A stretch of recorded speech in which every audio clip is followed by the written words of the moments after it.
Welcome back to Our Politics. Now, journalists across Europe are standing up for their Italian counterparts after two Italian politicians verbally attacked the press. Flash mobs popped up today in several European cities, including this one in Brussels. The protesters are angry about comments from Deputy Prime Minister Luigi Di Maio and prominent five-star politician Alessandro Di Battista. They referred to journalists as, quote, jackals, whores, and spreaders of fake news, end quote. Now, all for reporting on the case of a mayor of Rome who had been accused of an abuse of power. All right, I am joined by Ignazio Corrao, an Italian MEP from the Five Star Movement, and Darren McCaffrey, our political editor, is back with us. I'll start with you, Ignazio. I mean, these are words that are, not very proper for politicians, and these are people from your party as well. What do you have to say about their behavior? Well, we can discuss about the wording, we can use other wording, but in Italy there is a problem. We have not to see the wording, but we have to see the problem. In Italy we have a big problem with You don't have a problem with the wording? I mean, yeah, we can talk about the wording, but when Alessandro Di Battista used a very strong wording, he wanted to say that journalists in Italy, they don't have the freedom to express their idea, because the political line of all newspapers is given by the property, and the property is linked with political parties. This is a big problem with information we have in Italy, and everybody has to know that.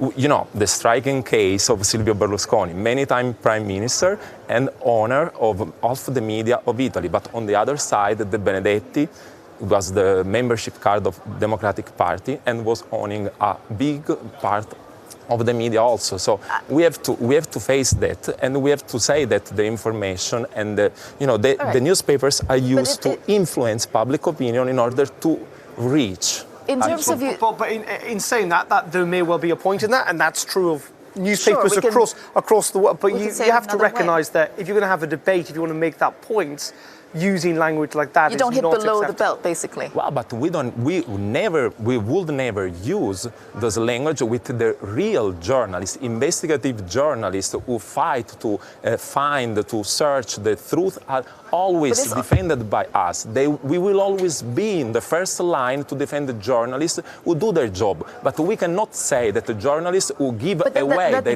thoughts... That could also mean journalists you agree with or journalists you don't agree with. No, it's not a matter of agreement. We don't want journalists to talk nicely about the five-star movement. We want the journalists to do their job. They have to find, search, and tell people the truth. In Italy, journalists are giving opinions who are not their own, but they are given by the property of the newspapers. And the newspapers are owned in Italy by businessmen. I talked about Berlusconi, there is Caltagirone. So you're saying, is there no free press in Italy? There is no free press, and this is the opposite of what... Darren, I'll let you... all I would say is, first of all, politicians shouldn't tell journalists how to do their job or what makes a good journalist a bad journalist. That's not the role of politicians in a healthy democracy.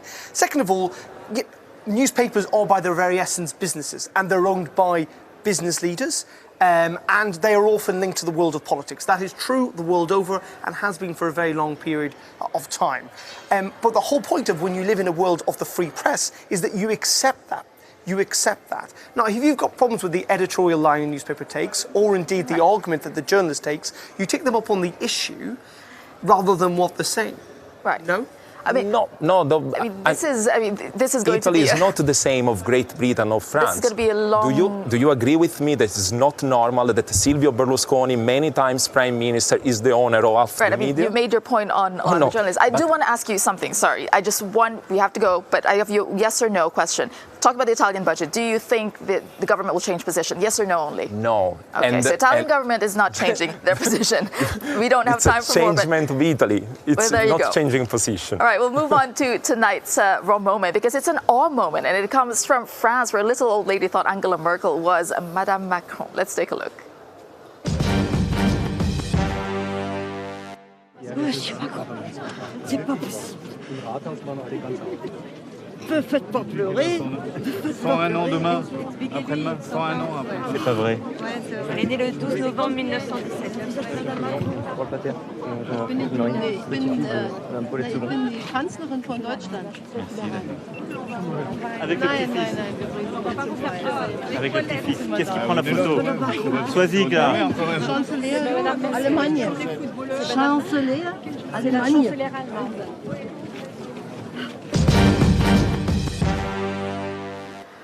It's so nice. I know, I could It's watch it so over nice. and over again. And I think what's nice is that she can't believe she's in this position, which is incredible, actually, given the fact that it was an armistice day, squeezed between a French president and a German chancellor. Shows how much had moved. But maybe not that confusing, given if you'd watched the image of Macron and Merkel essentially almost hugging each other on Sunday, you might reach a different conclusion. It's just such a sweet moment there. All right. Well, thank you so much for joining us tonight on Raw Politics. Do join us again tomorrow, same time, same place. Have a good evening.